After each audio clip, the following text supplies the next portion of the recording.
Hello gurus, welcome to another episode. I'm here with Slavic. What's up, bratans? We're going to be looking at the price of Bitcoin. Hit the subscribe button, join 71,000 people. Jump onto Slavic's channel after this and watch his video on Bitcoin and his thoughts on Luna as well. Together with Jamie, we did also a video. Which is beautiful. It's too much beautiful. You're too much beautiful. How you feel here to be in Senegal right now? It's amazing, very hot. It's very hot in Senegal. Yeah. For first time here. Your first time? Yeah, you also? In Senegal? Yeah. Food is amazing. The food is very amazing. Las Vegas was food not amazing, but here is amazing. Hit the thumbs up button. Let's jump into the technicals for Bitcoin now. We're going into the technical.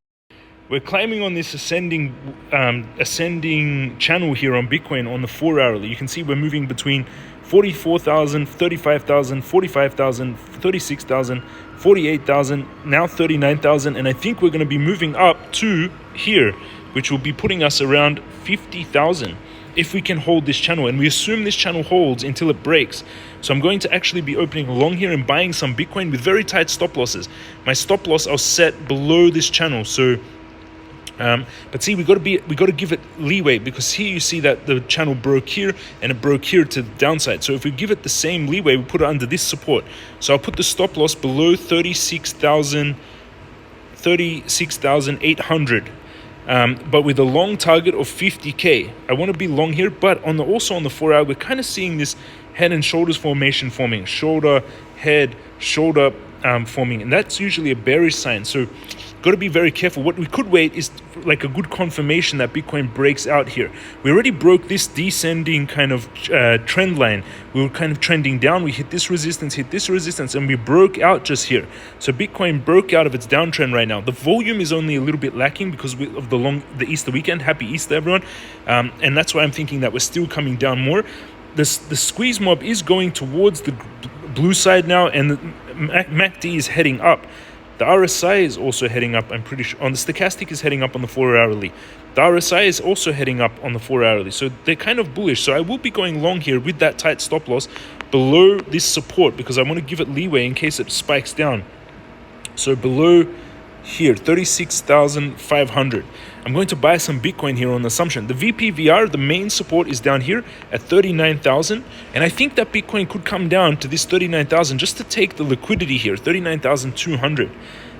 So I'll actually set the orders just below, just at this liquidity, just above it, 39,360. That's where I'm going to set the orders to buy. This Crypto Guru bot is still firing a sell. It hasn't switched to a buy yet. And the Bitcoin indicator bot also is still saying a sell. So that's why I'm going to step my orders a little bit lower in case it does drop some more. But I do think we're going to keep staying until we break this channel. We assume we're staying inside this channel. And again, the target is the upper end of this channel, 50k for Bitcoin. That's what I'm thinking is going to happen to Bitcoin at the moment. And then let's look at some altcoins. The most requested, I think, I can't remember exactly, but let's do one that's one that I like is FXS. The reason is this is a Frax. It's an amazing staking kind of system.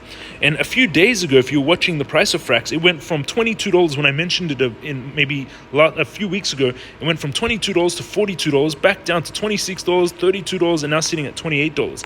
And it's kind of built, this is a cool staking system. All the big stakers that I know that are staking millions, they're using Frax.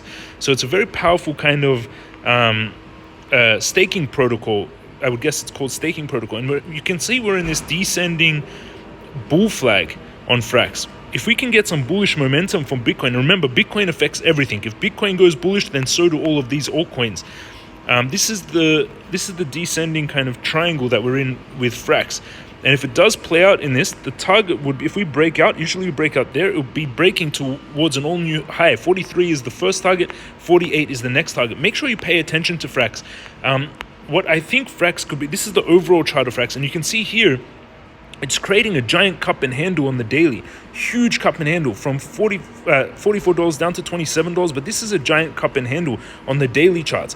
Back in 2022, in the beginning of the year, it went to 46, came down to 15, went up to 45, came down to 28, but it's creating a giant cup and handle. And if this cup and handle plays out, that's a massive movement from the base of the cup, from the top of the cup to the base, this distance here. If it plays out this way, we've got a movement to a new all-time high, $55 for Frax.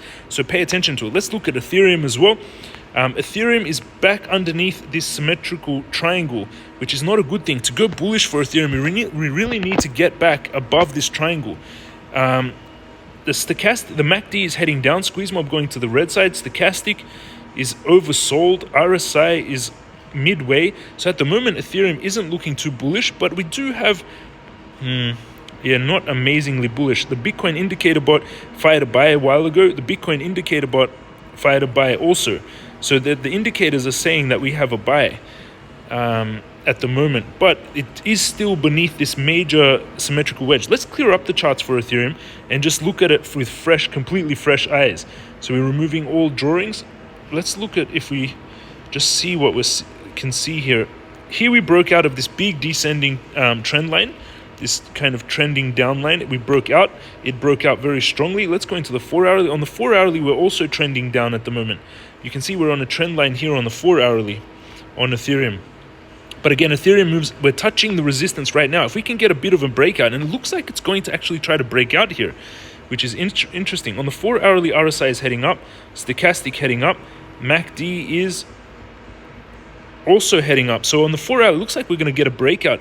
If we can break out here, this would be a big movement for Ethereum. We've got targets of 33,100 and the bigger resistance up here, 3,295. So Ethereum could have a breakout of this descending channel, this descending line right now. I'm doing most of my trading on Bybit over here. If you want to trade on Bybit, underneath this video, you can see the links down below in the comment section and the description. If you sign up to Bybit, you get $8,200 worth of sign-up bonuses, Bybit and Femex. On Bybit, you get $4,600 when you sign up using this link, $4,600 US deposited into your account, but you need to deposit Bitcoin to get that bonus. And on Femex, you get $4,100. And these are the two main exchanges that I use. You can trade Bitcoin, altcoins, Ethereum, Luna, all the main altcoins are on these two exchanges, Bybit and Femex. And NordVPN, you can use that if you have any country restrictions to sign up. And again, you get $8,200 worth of bonuses. I've got no trades open right now, but I'm going to open some trades right now on Bitcoin at those targets. I've got almost $199,913 in this account. It's all US dollars, but I'm going to set some spot positions on Bitcoin right now on where I think that we're going to go. So I'm going to go back to the Bitcoin chart. Over here, Bitcoin, I'm going to set a buy order at the main area of VPVR, which is again at 30 on the daily. The main area of VPVR, no, it's on the 4-hourly. On the 4-hourly, the main area of the VPVR is, actually it's above us. But I did see there was one at the, there. It was just there on the 4-hourly, 39,000. This is where all the orders are sitting. The most orders, 39,000. So just above it, I'm going to open my trades at 39,300. So I'm going to buy some Bitcoin on there, expecting this big bounce. But if it breaks, my stop loss will be at 30. If it breaks this channel, my stop loss will be here at this, just underneath this major support at 37,500. So I'm going to open a spot position. On Bitcoin, I'm going to buy one Bitcoin. So this is over on Bybit.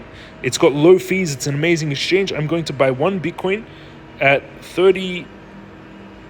The price was 39,300, right? 39,300.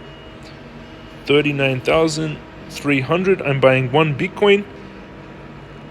Actually, let's buy, one Bitcoin. Or I could do two Bitcoin. Let's buy one Bitcoin and then we'll find out more after that time. So that order is set. I'm going to buy one Bitcoin at 39,300 if it pulls back, which is just about $1,000 drop from where we are right now. And then I'm going to have my stop loss set at here, this 37,500 mark. And if we do get a big bounce out of this channel, this ascending channel, because usually ascending channels are bullish. If we get a big bounce out of here, the target will be the 50K. So if it's going to add to my trade down here and bounce towards there, and then I'm going to buy Bitcoin. If we turn here and we start heading up, then I'm going to be buying Bitcoin as well to go to that 50K on the 4-hourly. On the hourly, so for the next few hours, Bitcoin is still heading up, but it's looking like it's kind of finishing this short-term move in that very short term. RSI is heading down. Stochastic is heading down. What's the RSI? The RSI is climbing overall though, which is interesting. While Bitcoin's been kind of heading down, but similar pattern. So I do think we could have a drop in the short term. That's why I got the order at 39,000 to be buying. So that's my orders. Again, on Bybit, you get that $4,600 bonus when you sign up, and Femex $4,100 bonus. The links are in the description and the pinned comment. That's what I think is happening with Bitcoin and Ethereum and some of the altcoins. If you want me to analyze any altcoins, let me know in the section down below, in the comment section, what tickers you want me to analyze. I'll read the one from the previous videos and I'll make technical analysis on some of those tickets. So my goal is to add, what I'm ready to do is buy a lot of Bitcoin, and I want to buy a lot of Cake down here. Let's monitor Cake, because I want to I'm going to keep making videos on Cake, including it in his technicals, because I'm going to open a $1 million position on Cake. Right now, I've only got $60,000. Why do I want $1 million worth of Cake? Because if you stake Cake, PancakeSwap's token, on PancakeSwap exchange, you get 63% APY. That means if I stake 1 million Cake, I'll be getting $630,000 a year in interest just by staking Cake. So if I stake 1 million, I'll get 63% per year interest, APY, which is amazing. Not to mention, Cake was $44. Now it's sitting at $8. So I could stake 1 million. It could go back up to $44. That means my 1 million would become almost 5 million, while I get 63% interest on that amount each year. So if it's 1 million, it'll get $630,000 a year. That's almost $2,000 a day. But again, I want to add down to Cake as it comes down. I won't be buying all of the Cake right now. I only got 60,000 of it right now staked, which is making around, I think 60,000 makes like $100 or something a day at the moment. 60,000 times with 63% means I'm making $40,000 a year or something like this, 35,000 on my Cake. But you can see also on Cake, we broke out of this descending trend line as well on the daily charts. So I'm liking Cake, but I do think we could be coming down to this support. It's laddering down. It's on the 4 hourly. We're on this kind of descending channel that's happening with Cake. You can see like that with Ethereum, but it does look like it's trying to break out right now. So we could be having a breakout on altcoins, but again, we need to see volume. As you can see down below, the volume has really been drying up lately. There hasn't been much volume since we had this little breakout, so I'm going to monitor it closely. That's what I think is happening. Slavik, what's your opinion on Bitcoin and the altcoin markets? My opinion on Bitcoin is, I said, like, it's still valid. We will see on Sunday in the evening. We will see a high volatility, I'm expecting, because the Asia market opened. If we break 44,800, we can short Bitcoin, in my opinion. If we break above 4 on the EMA ribbon, we can long Bitcoin. And on altcoins, altcoins usually following just Bitcoin. So I say if we broke to the up or downside Bitcoin, we can use the same with altcoins. We can short or long Bitcoin, altcoins depending on Bitcoin. Beautiful. And do you like I'm going to start covering a lot of staking, especially with Cake, because it's like you're staking your money and you're getting interest per year. Are you looking at staking at the moment? I'm staking right now. I'm staking into Lux. But the thing is, if you stake in Cake or Lux, it also depends because if we are going right now in a huge crisis, in a huge crash, which will come either this year, next year, it's inevitable when it comes, then this break another 50-60% down, then you have just to wait more for it. Yes. But I think the crash, like after a war with Russia, like we had, like now there's a war with Russia and Ukraine, like kind of the NATO Western world and Russia, big war. Isn't that the big crash? Because unless the war intensifies, if Russia attacks Poland, then the markets will tank like crazy. But if it gets better, if the war situation gets better, I think right now is the worst time. I think it's not about the war. Usually what happened the last time, when the war starts, the market crashed. That's what we saw. In the past, usually when it starts, it also crashed, and after the war is going on, all the stock market, everything is going up again. But here I see the problem not about the war, I see the problem about the interest rates, because the inflation rate is 8.5% this month. Next month it will be even higher, so they have to react to it. And how they react, the only solution they have is interest rates increase. And last time it was a time, I think 1990 or 80, I don't know the exact date, they increased 2 digits the interest rates. So they within 6 months they fight it against this, the inflation. Yes. So I'm afraid that they will increase 2 digits, and if they do it, it will fuck the market even crazier than it was in the 2020. I mean 2020 with the corona, and even harder than 2008. It will expect it to be even crazier than But at the moment, 1929. everyone's expecting the interest rates to be going up. The markets, like some of the stocks got annihilated. They're even like at the levels of 2020 COVID. But the thing is, they have to do so. The thing is, you know, even if they don't want, they have to do it. They are under pressure, you know. So what they can do? Tell me what they will do. What they have to do if next month they will be 9.5% inflation rate? What they do? They have to slowly increase the rates. But at the same time, do you think they'll let it, like, they propped up the markets because they went so down below COVID level, like at the COVID times? Do you think they'll let it go below where it crashed during COVID? You know, They don't want it. Because the stock markets right now are at prices that was before 2018. Yeah. Like some of the stocks are at 2018. That means the stock market, even though they printed trillions of dollars, like half the world's money supply has been printed in the last few years, the stocks are sitting at prices 4 or 5 years ago. I think the markets are undervalued. I think stocks are super undervalued. In 5 years, houses have gone up so much in price. Cost of everything has gone up. In the but long stocks term, yes. In long term, it doesn't matter. In long term, it's undervalued everything in long term. But in the next 1, 2, 2 years, it could be that we are still crashing down, you know. I think because they like have to COVID crash, Russian war crash. I think we've had so many crashes, so much fear in the markets. While they printed half the world, like 40% of the US dollar, I think we're super undervalued actually. What do you guys think? Yeah, I think yes. What do you think? Let us know in the comments. But I think they didn't want to increase the rate so high. They said we will increase by 0.5, 0.25 every half year or like that, or every year. But now, as they increased already, right? 0.25, between 0.25 0.5, but then it doesn't help. So they have to increase it even more. They have to do it. That's all they do. So and they don't want to crash the market. But I think, I don't know what they. I think another war maybe in their eyes could solve this problem, because like they can, like they say the war is the reason for the inflation, you know, and it's not true. It's not true. Because they printed. Yeah, I don't know. I don't want also to see that crash, but it's inevitable, man.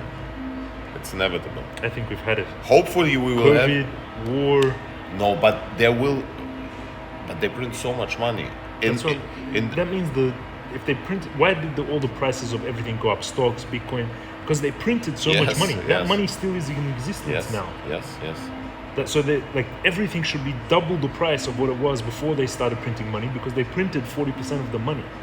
So that means, like, yes, the cost of things should be also double the cost. Like cost of coffee should be double because they printed double the money, like that existed. But that means the stock prices should be double the money. But the stock prices are the same as 2018 level on Facebook, on some of the biggest stocks. So if you're watching S&P 500, it's not the same. It's still recovered, and it's a little bit down, but it's still a lot of. Still up. They can go down. Yeah, it's still up. Yeah, 30% up. Yeah. Let us know what you guys think. Thank you for watching. This is James from Crypto Guru, and I'll see you again tomorrow.